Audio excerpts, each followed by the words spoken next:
ಸರ್ವರಿಗೂ ತೆರಿಗೆ, ಸರ್ವರಿಗೂ ಸಾಲ. ಸಿದ್ದರಾಮಯ್ಯನವರ 17ನೇ ಬಡ್ಜೆಟ್ಟಿನ ತಿರುಳು. ಸರ್ವರಿಗೂ ತೆರಿಗೆ, ಮಾರಿ ಹಬ್ಬ ಮುಂದಕ್ಕೆ ಕಾದಿದೆ. ಮಾರಿ ಹಬ್ಬ ಇನ್ನು 12 ತಿಂಗಳು. ಪ್ರತಿ ತಿಂಗಳು ಬರ್ತ್ ಮಾಡ್ಕೊಳ್ಳಿ. ತೆರಿಗೆಗಳ ಹೊರೆಯನ್ನು ಆಗಲೇ ತಯಾರು ಮಾಡಿದ್ದಾರೆ. ಪೆಟ್ರೋಲ್ ಇರ್ಬೋದು, ಡೀಸೆಲ್ ಇರ್ಬೋದು, ಹಾಲು ಇರ್ಬೋದು, ಆಲ್ಕೋಹಾಲ್ ಅಂತೂ ಗ್ಯಾರಂಟಿ.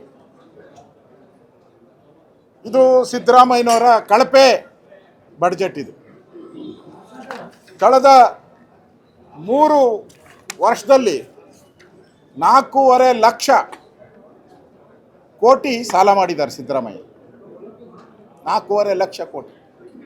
ನಮ್ಮದು ಈಗ 8 ಲಕ್ಷ ಕೋಟಿ, 824 ಕೋಟಿ ನಾವು ಸಾಲ ನಮ್ಮ ತಲೆ ಮೇಲೆ ಇದೆ ಈಗ. ಅದರಲ್ಲಿ ಸಿದ್ದರಾಮಯ್ಯನವರ ಪಾಲೆಷ್ಟು ಅಂದರೆ 54%. 54%.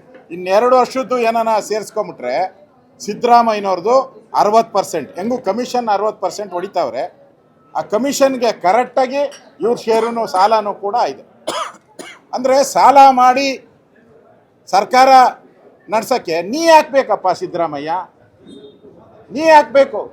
ಯಾರೋ ಸಾಮಾನ್ಯ ಜನ ರೋಡಾಗಿರೋನು ಕೂಡ ಸಾಲ ಮಾಡಿ ತರಕಾರಿ ವ್ಯಾಪಾರ ಮಾಡೋನು ಕೂಡ ಮಾಡ್ತಾರೆ. ನೀನು ಏನೋ ಸ್ಪೆಷಲ್ಲು ನಾನು ಆದಾಯ ಮಾಡ್ತೀನಿ. ಅವ್ರು ಬಡ್ಜೆಟ್ ಹೇಳಿದ್ದಾರೆ, ಕರ್ನಾಟಕದ ಜನತೆಗಳಿಗೆ ಕನಸಿನ ರೆಕ್ಕೆಗಳನ್ನು ಕೊಡ್ತೀನಿ ಅಂತ ಹೇಳಿದ್ದಾರೆ ಕಳೆದ ಬಡ್ಜೆಟಲ್ಲಿ. ಎಲ್ಲರಿಗೂ ಕನಸಿನ ರೆಕ್ಕೆಗಳಂತೆ. ಇದೇನಾ ನಿಮ್ಮ ಕನಸಿನ ರೆಕ್ಕೆಗಳು? ಸೋರಿಕೆ, ವಾಲ್ಮೀಕಿ ಹಗರಣದಲ್ಲಿ ಲೂಟಿ, ಆಸ್ಪತ್ರೆಗಳಲ್ಲಿ ಮೆಡಿಸನ್ನಲ್ಲಿ ಲೂಟಿ, ಸೈಟ್ಗಳು ಮೂಡಾ ಸೈಟ್ ಲೂಟಿ. ಬರೀ ಲೂಟಿಯಲ್ಲೇ ಈ ಸರ್ಕಾರ ಕಳೆದೋಗಿದೆ. ಸ್ಕ್ಯಾಂಡಲ್ ಸರ್ಕಾರ ಇದು. ಒಂದು ರೀತಿ ಯೋಜನಾ ಗಾತ್ರ ಏನಿದೆ ಅದು ಬರ್ತಾ ಬರ್ತಾ ಕುಸಿತಾ ಇದೆ. ನಮ್ಮ GDP ಗ್ರೋತ್ ಏನಾಗಬೇಕಾಯಿತು ಅದು ಅಭಿವೃದ್ಧಿ ಮೇಲೆ ನಿಂತಿರೋದು. GDP ಗ್ರೋತ್ ಈಗ ಅಭಿವೃದ್ಧಿ ಕಳೆದ 3 ವರ್ಷದಿಂದನೂ ಕಾಂಗ್ರೆಸ್ MLAಗಳು ಹೇಳಿದ್ದಾರೆ. ಕಾಂಗ್ರೆಸ್ಸಿನ ರಾಷ್ಟ್ರೀಯ ಅಧ್ಯಕ್ಷರು ಒಂದು ಬಾಂಡ್ಲಿ ಮಣ್ಣು ಹಾಕೋಕ್ಕೂ ಯೋಗ್ಯತೆ ಇಲ್ಲ ರಸ್ತೆಗೆ ಅಂತೇಳಿ ಸನ್ಮಾನ್ಯ ಖರ್ಗೆ ಅವರು ಹೇಳಿದ್ದಾರೆ.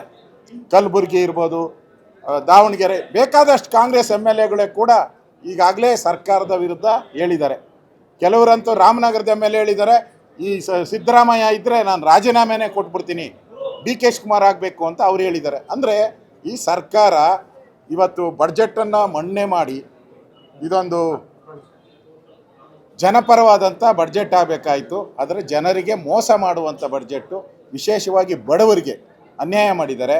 ರೈತರಿಗೆ ನೀರಾವರಿ ಯೋಜನೆಗೆ ಕೃಷ್ಣೆಯ ಕಣ್ಣೀರು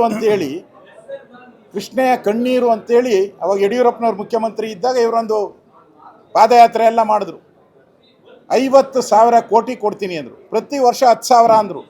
ಈಗ ಇಡೀ ಬಡ್ಜೆಟಲ್ಲಿ ಕಾವೇರಿ, ತುಂಗೆ ಎಲ್ಲದಕ್ಕೂ ಸೇರಿ ಕೃಷ್ಣ ಎಲ್ಲ 8,000 ಕೋಟಿಯನ್ನು ಇಟ್ಟಿದ್ದಾರೆ.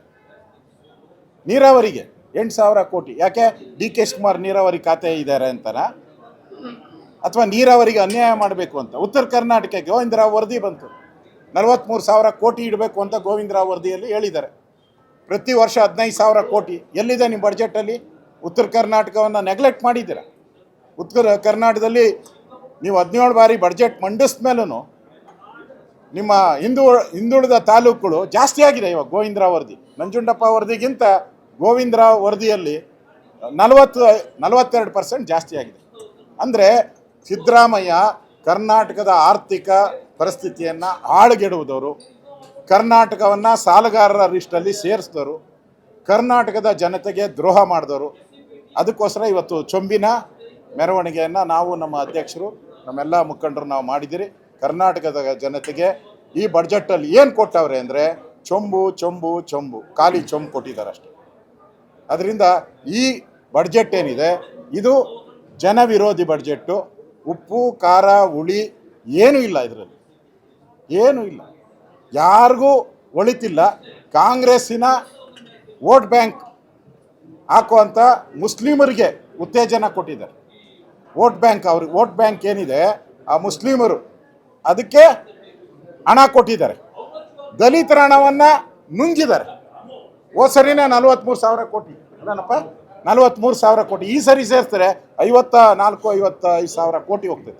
ಒಂದು ಕಡೆ ದಲಿತರ ಹಣವನ್ನು ತಗೊಂಡಿದ್ದೀರಾ, ಯಾಕೆ ಮುಸಲ್ಮಾನರ ಹಣವನ್ನು ಯಾಕೆ ತಗೊಂಡಿಲ್ಲ ನೀವು? ಅವರ ಇಲಾಖೆಯಲ್ಲಿರೋ ಹಣವನ್ನು ಗ್ಯಾರಂಟಿಗಳಿಗೆ ಯಾಕೆ ಡೈವರ್ಟ್ ಮಾಡಿಲ್ಲ? ದಲಿತರೇ ಬೇಕಾಗಿತ್ತಾ? ದಲಿತರ ಹಣನೇ ಬೇಕಾ ನಿಮಗೆ?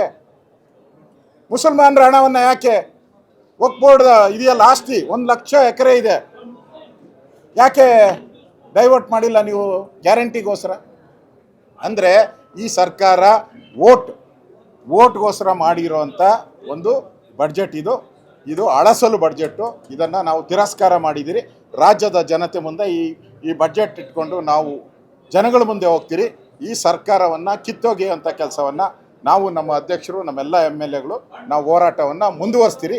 ಈ ಸರ್ಕಾರ ತೊಲಗಬೇಕು, ಲೂಟಿಕೋರ ಸರ್ಕಾರ. ಸುಮನ್ ಟಿವಿ ಕನ್ನಡದಲ್ಲಿ ಜಾಹೀರಾತು ನೀಡಲು ಸಂಪರ್ಕಿಸಿ 9686376663.